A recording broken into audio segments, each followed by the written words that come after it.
Matabang daw yung tinapay ko. Nakakaloka to si ate. Pero ito kasi, banh mi kasi to, Vietnamese banh. Kadalasan, alam niyo yun, mga savory yung pinapalaman dito. So, huwag tayong maghanap ng matamis na katulad ng mga hotdog buns, mga ganun. Kaya nga today, samahan niyo akong mag-bake, gumawa. Pakita ko sa inyo kung paano gumawa nitong Vietnamese banh.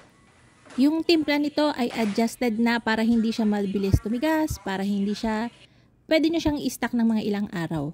So dito, meron tayong 300 grams ng water, room temperature lang to, 5 grams ng instant dry yeast, Fermifan 2-in-1 syempre yung ginagamit ko para, mas maganda. Maglalagay din tayo dito ng 15 to 25 grams ng sugar.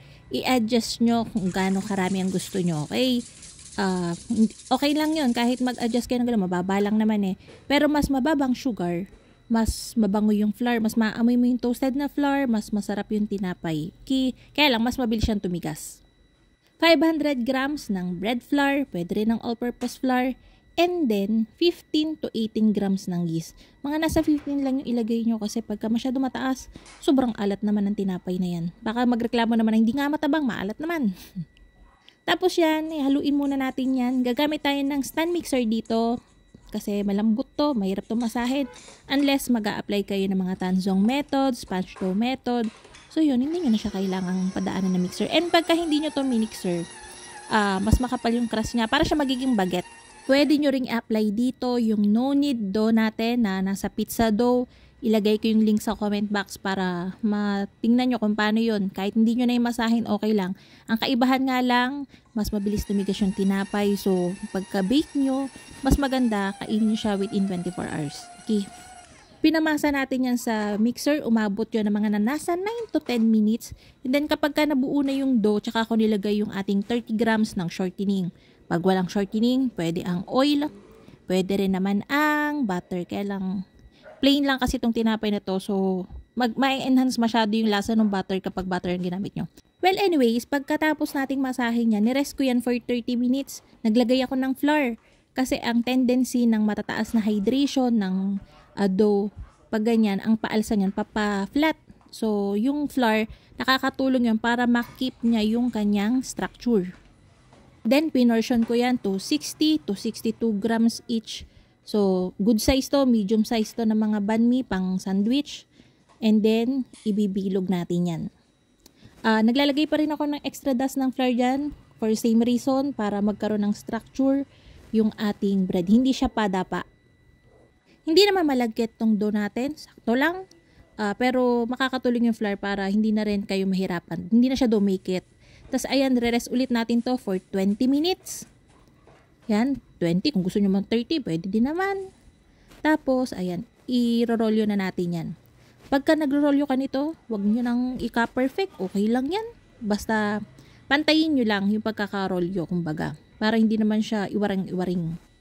So, ayan, tapos, huwag nyong patulisin yung magkabilang dulo. Round lang ang shape ng banh mi. So, ganyan lang dapat. Baka may manghingi na naman ng measurement dito by cups, ay mahirap yun. Hindi kasi natatakot kasi ako pagka by cups, baka mahirapan kayong hindi iba-iba baga ang kalabasan. Tapos baka pag bumalpak, ako masisi, kaya gusto ko eksakto talaga para eksakto nyo ding magagawa.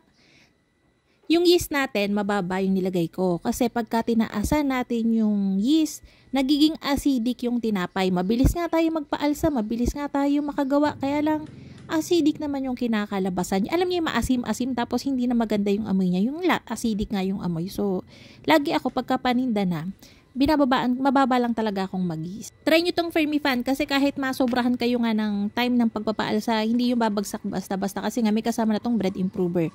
Tapos, ayan, nung na-shape na natin yung mga yan, i-rest natin to for 2 to 3 hours. Again, mababa yung yeast natin kaya matagal. Pwede nyo naman yung doblehin. Hindi pa naman magiging acidic yung pagkaganon. Nung pinapaalsa ko nga yan, nag-i-spray ako dyan ng water para mas maging malutong yung crust natin pero moist yung loob ng tinapay. Malambot. Tapos, nag-preheat na ako niya ng oven. Pagka na-achieve na nung oven ko yung temperature, 200 degrees Celsius, tsaka ako yan nilagyan ng hiwa. Huwag kayong maghihiwa ng hindi pa preheated yung oven nyo kasi bubuka yan. Mababaw lang yung hiniwa ko pero napasobra yung babaw nung pagkakahiwa ko. Basta liman nyo na konti naman kasi nga parang hindi naman bumuka siya eh. Binake ko yan sa 200 degrees Celsius for 10 to 11 minutes. Depende sa oven nyo. Hanggat hindi nyo siya nakikitang nagbabrown, huwag nyong ahunin. Hindi nga ako dito naglagay ng egg wash kasi mas gusto ko to, mas rustic yung itsura niyan. Pero kayo, pwede naman kayo maglagay kung gusto nyo. Masarap nga tong palamanan ng mga savory, mga roasted beef, mga vegetables, sausage. Bahala na kayo. Kayo nang bahala dun sa palaman natin. Pero perfect din to kahit simpleng kape lang. So yun na nga mga kalutong tinapay. Sana'y nagustuhan niyo yung ating video for today. Magkita-kita tayong muli.